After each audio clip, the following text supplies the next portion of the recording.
আসসালামু আলাইকুম। বাংলাদেশ বেতার রংপুর স্থানীয় খবরে আমন্ত্রণ জানাচ্ছি তৌহিদা ইসলাম। আজ থেকে শুরু হলো ভাষার মাস ফেব্রুয়ারি। সেই সাথে রাজধানীর বাংলা একাডেমি ও সোহরাওয়ার্দী উদ্যান প্রাঙ্গণে আজ শুরু হচ্ছে মাসব্যাপী গ্রন্থমেলা। এবারের বইমেলার প্রতিপাদ্য হচ্ছে জুলাই গণঅভ্যুত্থান, নতুন বাংলাদেশ বিনির্মাণ। প্রধান উপদেষ্টা অধ্যাপক ডক্টর মোহাম্মদ ইউনূস বিকেলে দেশের সর্ববৃহৎ এই বইমেলার উদ্বোধন করবেন। জুলাই আগস্টের ছাত্র জনতার অভ্যুত্থানের মধ্য দিয়ে আওয়ামী লীগ সরকারের পতন হয়েছে, তাই অন্যান্য বছরের তুলনায় এবারে অমর একুশের বইমেলার প্রেক্ষাপটও ভিন্ন। কর্মদিবসে বইমেলা বিকেল ৩টা থেকে রাত ৯টা পর্যন্ত এবং সরকারি ছুটির দিন সকাল ১১টা থেকে রাত ৯টা পর্যন্ত সবার জন্য উন্মুক্ত থাকবে। আন্তর্জাতিক মাতৃভাষা দিবস উপলক্ষে ২১শে ফেব্রুয়ারি মেলা সকাল ৮টায় শুরু হয়ে রাত ৯টা পর্যন্ত চলবে। রাজধানীর টঙ্গীর তুরাগ তীরে আয়োজিত বিশ্ব ইজতেমার প্রথম পর্বের আজ দ্বিতীয় দিন। আগামীকাল আখেরি মোনাজাতের মধ্য দিয়ে শেষ হবে ইজতেমার এ পর্ব।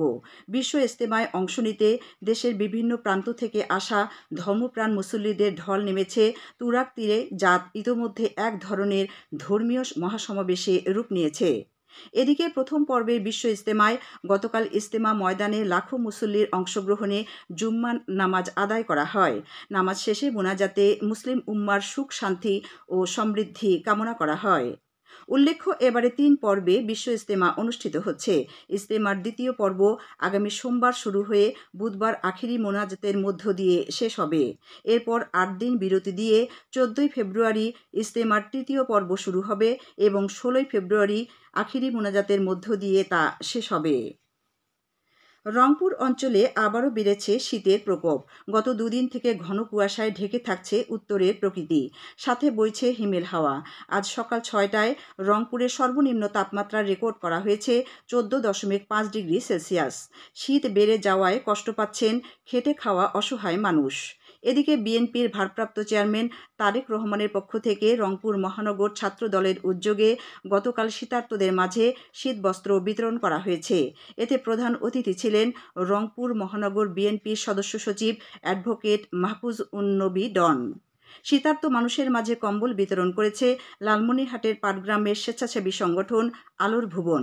গতকাল পাটগ্রাম পৌর এলাকার সোহাগপুর এলাকায় সংগঠনটির পক্ষ থেকে প্রায় ৫০০ শীতবস্ত্র বিতরণ করা হয়। এদিকে কুড়িগ্রামের রাজীবপুর সমাজকল্যাণ সমিতির পক্ষ থেকে গতকাল রাজীবপুর বাজারে প্রায় ২০০ জন শীতার্ত মানুষকে একটি করে কম্বল বিতরণ করা হয়। জয়পুরহাটে তারুণ্যের উৎসব ২০২৫ উদযাপন উপলক্ষে বাংলাদেশ শিল্পকলা একাডেমির উদ্যোগে সঙ্গীত, নৃত্য ও আবৃত্তি বিভাগের আয়োজনে নৃত্যানুষ্ঠান পরিবেশিত হয়েছে। গত সন্ধ্যায় শহীদ ডাক্তার আবুল কাশেম ময়দানে আয়োজিত অনুষ্ঠানে প্রধান অতিথি ছিলেন পুলিশ সুপার মোহাম্মদ আব্দুল ওয়াহাব। অনুষ্ঠানে ঢাকার নৃত্যকথা, জয়পুরহাটের নৃত্যাঞ্জলি, জেলা শিল্পকলা একাডেমি ও পাঁচবিবির শিল্প রথসহ অন্যান্য সংগঠনের শিল্পীরা নৃত্য পরিবেশন করে। এদিকে জেলার কালাই উপজেলায় তারুণ্যের উৎসব উপলক্ষে দুদিনব্যাপী পিঠা উৎসব ও বইমেলা শুরু হয়েছে। গতকাল স্থানীয় কালাই সরকারি মহিলা কলেজ মাঠে এ মেলার আনুষ্ঠানিক উদ্বোধন করেন উপজেলা নির্বাহী অফিসার শামীমা আক্তার জাহান। মেলায় ৯টি পিঠা ও ৮টি বইয়ের স্টল স্থান পেয়েছে। আজ বিকেলে এ মেলা মঞ্চে সাংস্কৃতিক অনুষ্ঠান পরিবেশন শেষে সমাপনী ও পুরস্কার বিতরণী অনুষ্ঠিত হবে। কুড়িগ্রামের রাজারহাট উপজেলা আওয়ামী লীগের সহসভাপতি এটিএম সাজিদুর রহমান মণ্ডল চাঁদকে গ্রেপ্তার করেছে পুলিশ। গতকাল তাকে উপজেলা সদরের দুধখাওয়া মণ্ডলপাড়া তার গ্রামের বাড়ি থেকে গ্রেপ্তার করা হয়। এছাড়া জেলার উলিপুর উপজেলার ধামশ্রেণী ইউনিয়নের ইউনিয়ন যুবলীগ সভাপতি এম শফিক পঞ্চু ও দলদলিয়া ইউনিয়নের ইউনিয়ন ছাত্রলীগের সভাপতি রতন মিয়াকে গ্রেপ্তার করেছে পুলিশ।